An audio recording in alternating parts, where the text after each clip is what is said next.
Byrne. Yeah, I think we all were shocked to the absolute core of our beings watching television last night. I think most of us in this job don't watch a whole lot of television, but I think last night was, I suppose, reserved viewing. We booked our seats on the sofa for it, but I have to say, nothing prepared me for what I saw last night. And I know a small bit about the sector. My wife works in a residential care home. She's a nurse. She's well used to dealing with individuals with intellectual disabilities, or indeed individuals with challenging behaviour. And of course, not all of them in Áras Attracta do have challenging behaviour. And I have to say, and from my little knowledge of it, those that have some challenging behaviour, it seems to result from the way they're being treated or not communicated with by staff. And that often is a reason for challenging behaviour. The communications aren't there.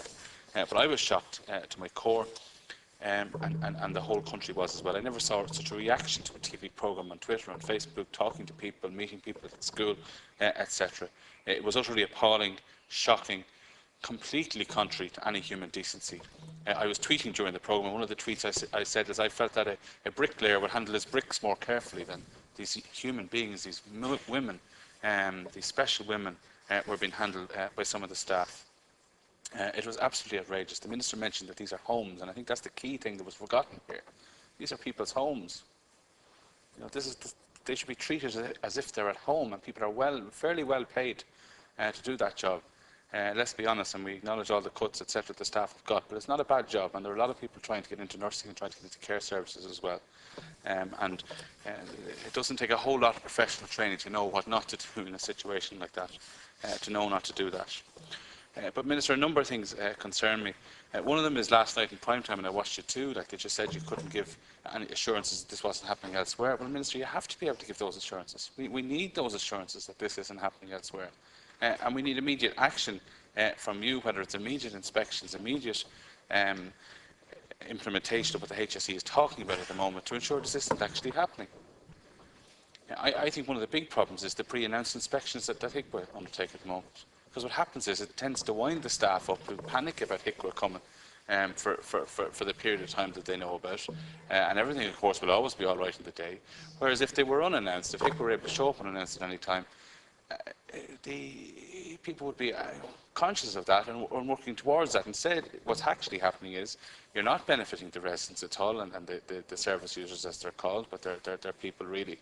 And you're just stressing out staff with the current system, actually. So I think it needs completely change, complete change of mindset that we can know what's happening here. And undercover actions and secret cameras were absolutely essential to what was uncovered last night, and thank God for those people who did that job. It was a very difficult job, and I pay tribute to the researchers in RTE involved in this. But you know, there are issues as well of privacy, and I know that RTE had to go to all the families to ask them for permission, and I'm sure that was a big ordeal for the families to go through.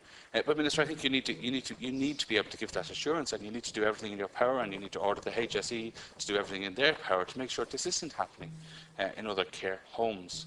It must be ascertained. There clearly was a culture that emanated in there, disgusting culture that was in that place, that allowed this to go on, that treated these people as less than human.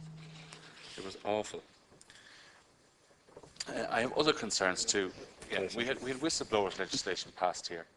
The legislation provides that guidelines will be drawn up to show basically how members of staff in the public service can actually implement the guidelines and implement the legislation and blow the whistle, so to speak. What has happened? Has the HSE implemented guidelines for staff of the voluntary bodies that run similar homes, instituted guidelines for staff? Like if someone wants to blow the whistle on bad practices today, Minister, what do they do? Who do they ring? What is the procedure? It's all Mr. Ryan at the Public Accounts Committee. He'd be well versed in the legislation as a senior civil servant. But your average nurse and your average care assistant is too busy now to be reading the protected disclosures legislation. They need to know a simple way. I'm suggesting, Minister, a hotline be set up immediately, that nurses or care staff or anyone else who's interested and knows about these things can ring up, whether it's in the department, whether it's in the HSE, just 1 minute, who can ring up and give information, critical information, and perhaps life-saving information and dignity-saving information to protect people. And I would like the Minister as well to be able to come back to the Dáil or to the Seanad in due course to give us an update on the Garda investigation into the activities at Swinford. Because one would assume if there was an assault taking place outside there today, the people would be arrested immediately, and rightly so. And I think the same. I would urge the Gardaí to adopt a similar proactive approach in the case of Áras Arracta. I wish them the very best of luck in their investigations. It's also solely the name of a great Irish woman who's not that well known, St. Attracta, who ran actually a place for people to live in a hostel. Not that well known, her history. But she was a great Irish woman 1500 years ago. That memory's been sullied.